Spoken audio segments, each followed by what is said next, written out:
So this is the after Christmas, before New Year's in December 1962. The telegram comes to the ambassador that to me, via the ambassador, that I'm to be the Peace Corps director. Mm-hmm. And I'm to get on an airplane in a day or two and get myself to Washington. So I did.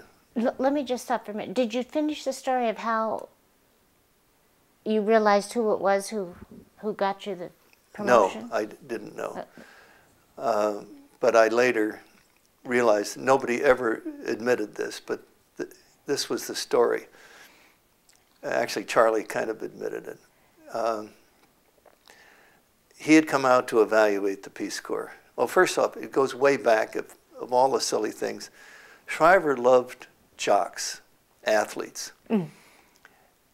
And all he knew about me was that, one, I was a friend of Red Fay's, and second, I had met him in the State Department when I went for the interview, and he said, "Oh, you're the guy that Red Fay made me call."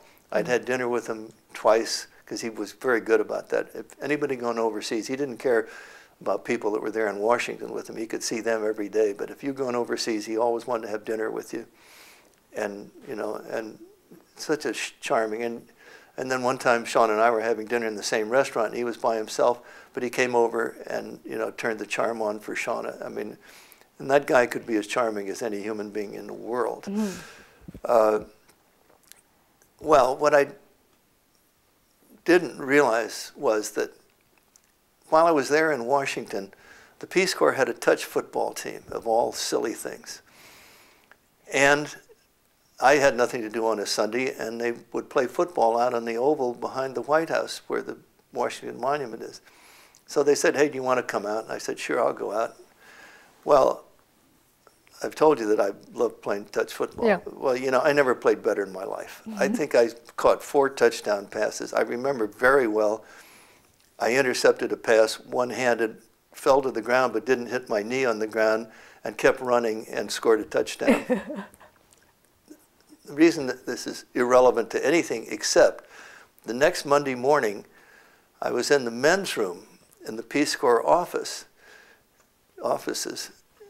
and coming out of the booth or something, and here's Shriver coming into the men's room. And he said, "Hey, I heard about the touch football yesterday." And Shriver just loved jocks. He hired a good friend who later, by the way, was the #1 guy with Paul Newman's charities, named Ray LaMontagne. Ray had gotten an offer from the Yankees to play center field in their farm teams, and ended up in the Peace Corps. But anyway, Shriver said, he says, "I've been wondering," he said, "I don't think you ought to go to Malaysia. Stay here." He says, "I want to beat Bobby Kennedy's team at the Justice Department, and we'll have a good chance if you stick around." I don't know what I said, but he finally said, "Well," he says, "I'm not serious." Well, then the other thing that happened was that Charlie Peters, later the founder of the Washington Monthly, this great Kennedy guy in West Virginia, when Kennedy dared the Western Virginians to vote for a Catholic, mm-hmm. and that really made him president, proved a Catholic could get elected in a Protestant state. Anyway, Charlie ends up, and he's the head of evaluation for the Peace Corps, and he hires all of these newspaper guys. His whole idea of the way to run evaluation is to not do it with people that work for the Peace Corps, because they'll all be trying to say nice things so they can get the next job or do. So he would hire, as consultants, newspaper investigative reporters to go out there and find out what was going wrong. And in fact, he hired me when I got out of the Peace Corps to go to Africa to do the same thing. But he was just starting with that, so he had to go around the world himself, and he ended up in Kuala Lumpur. When I was there, I guess I was the deputy at the time, And he said, you know, I haven't got a lot of time. I want to see some people. I don't want to see Peace Corps volunteers in the cities. They're always unhappy. Who's nearby I can go out there? And I said, well, we got a couple of nurses out here at Sungai Buloh. So I said, I'll find somebody to drive you out there because you won't be able to find it, and you can see what's going on. So he went out there, and I think this is almost exactly what he said. He came back, and he was due to have dinner with me that night with Sean and me at our house, and was going to fly out the next morning. I was trying to be, well, I mean, I was trying to con him because I wanted a good report, but I also liked the guy. And he came back, and he literally walked in, and I think he said, "You son of a bitch, you set me up." But he was laughing. And I said, "Well, what do you mean?" And he said, "First off, you didn't tell me it was a leprosarium. And second, you didn't tell me there were 2,400 lepers out there and only 4 nurses.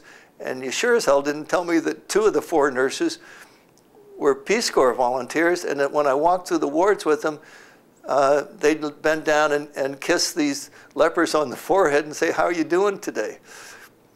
To this day, and this is 40, almost 50 years later, Charlie remembers, he remembers better than I do the name of the 2 nurses. Mm-hmm. They happened to be Sadie Stout and Mary Ian City. And they were just wonderful women that took care of people, and they, I think, knew that you don't get leprosy without being around for a very long time. Mm-hmm. You know, it's not something you pick up like an infectious disease. It is infectious, but it takes a long time. I mean, Father Damien out here in Hawaii had to live there for years and years before he had leprosy. Mm-hmm. But anyway, so Charlie, you know, but he's very good-natured about it because he's obviously enormously impressed. Yeah. And he says, essentially implies, well, if the rest of the Peace Corps is like that out here, you're doing fine. It was a very emotional thing. Oh, yes. Very emotional. I mean, the Kennedy assassination was really emotional. But basically, the Peace Corps, that was one of the better parts about it. I mean, it wasn't an intellectual activity. It was an emotional activity. Mm-hmm. I mean, people had to do their job and had to be good at it. But they really had to be motivated because it wasn't the pay. Mm-hmm. I mean, you know, for some of them, and I later learned this in Africa, how lucky I'd been with Malaysia and the particular volunteers and the particular things that we were doing. Because that wasn't true of the Peace Corps worldwide by a hell of a long shot. But I'd been lucky enough to go to a country that was perfectly suited to the Peace Corps because it had never had any American foreign aid. It had no bias about Americans. It didn't have a lot of Americans in it. I mean, it was just this ideal situation. And for me, and you know, Charlie Peters was out here. He comes out every year and stays with us, and I'll see him in Washington in January. And you know, Charlie's always been very clear about it. He tried to persuade me to stay and work in the Peace Corps in Washington, and I said, "No, Charlie, I'm headed." Shriver sent him out to try to recruit me, and I said, "No, Charlie, I'm headed home." I said, "I don't belong in Washington. I just got to." By that time, I'd been turned down by Harvard University, the Kennedy School. My great revenge on that is that a guy who was a fellow with me, David Elwood, is now the dean of the Kennedy School, and I trained him when he was 22 years old. That's my revenge on the Kennedy School for turning me down. But they did me a huge favor. And Charlie just said, you know, you were made for the Peace Corps, and it was made for you. Mm-hmm. And I don't think that was something special about me. I just think it was a perfect fit. Yeah, yeah. It was, that was the most important thing I ever did in my life. I think it was the thing I was best at, and it led to everything I ever did after that. Boy. So it was a huge deal.